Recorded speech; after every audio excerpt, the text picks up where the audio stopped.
ऐतिहासिक ग्रंथांनुसार असेही लिहिलेले आढळते की राजमाता जिजाऊंच्या आयुष्यात अनेक कठीण आणि दुःखद प्रसंग आले.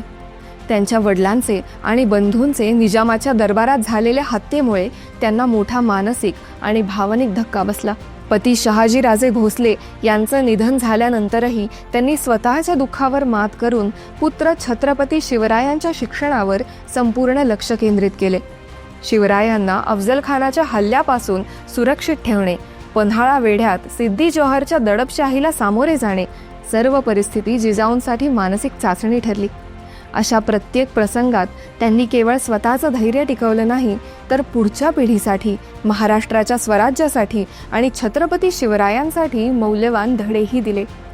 त्या केवळ एक मातृस्नेही आई नव्हे, तर राज्याच्या रक्षणासाठी एक ठाम मार्गदर्शक म्हणून इतिहासात अमर ठरल्या. पुढील अपडेट जाणून घेण्यासाठी आमच्या चॅनलला सबस्क्राईब करा व बेल आयकॉन प्रेस करायला विसरू नका. धन्यवाद.